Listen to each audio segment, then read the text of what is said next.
Are you wondering what's up with the Title 42 lawsuit in the Supreme Court? I'm Kate Lincoln-Goldfinch, your friendly immigration lawyer in Texas, here to answer all of your immigration questions. So today is February 20th, 2023. We received notice a few days ago that the Supreme Court has canceled the upcoming oral argument scheduled for March 1st about the Title 42 lawsuit.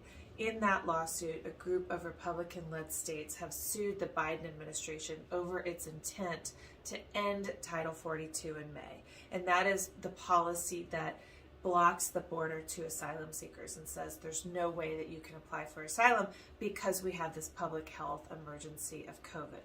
This is a policy that was implemented under the Trump administration at the start of COVID, and it has not been rolled back. And the argument for the Biden side is that this is a policy that is being used to enforce or prolong immigration enforcement along the southern border when there is no longer a COVID public health emergency. And in fact, that is why the oral arguments were canceled, because in the interim, the Biden administration has announced that not only is it ending Title 42, it is also terminating the public health emergency, which is going to have all sorts of other impacts, like we won't have free access to vaccines and that sort of thing. So these Republican states are still briefing and arguing before the Supreme Court in the hopes that the court will keep the case and somehow rule that these states can block the president from stopping this policy from moving forward. It's unlikely to be successful, but I will also say that doesn't mean that when Title 42 ends, we're going to go back to what we used to have, which is asylum seekers being screened at the border as soon as they claim fear of return to their country.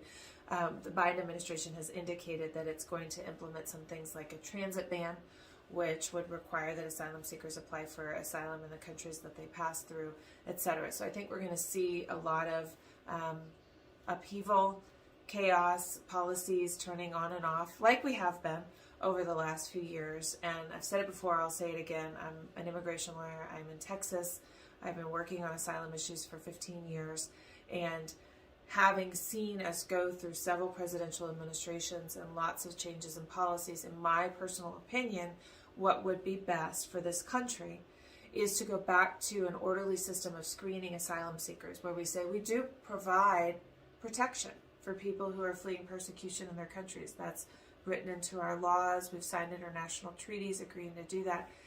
And not everyone qualifies for asylum. So what do we do about that? We provide a quick and dignified way to screen applicants for asylum at the border, so that anyone who says, I'm from wherever, I'm from, South Africa, I'm from Ukraine, I'm from Uruguay, I'm from Mexico, wherever they're from in the world, they come to the border and they say, I'm afraid of returning because of what happened to me in my individual situation. Can I tell you my story? And an asylum officer screens them and says, yes, looks like you could qualify for asylum, in which case, come on in, we'll get you a work permit, you can prepare for your hearing before an immigration judge, or no, you're not going to qualify for asylum, I'm sorry, but you can't come in to the United States. And that's the system that we need to get back to. We had a functioning system just like that for decades, pre-COVID, pre-Trump, and it might look a little messy to get us back to that, just because we have 2 years of closures and confusing policies turned off and on. However, if we commit to doing that, we meet our promise as a nation, we screen asylum seekers so that we only let meritorious cases in, and let's all remember that this is a nation of immigrants with an aging population that is going to have a more need for immigrant labor than ever before.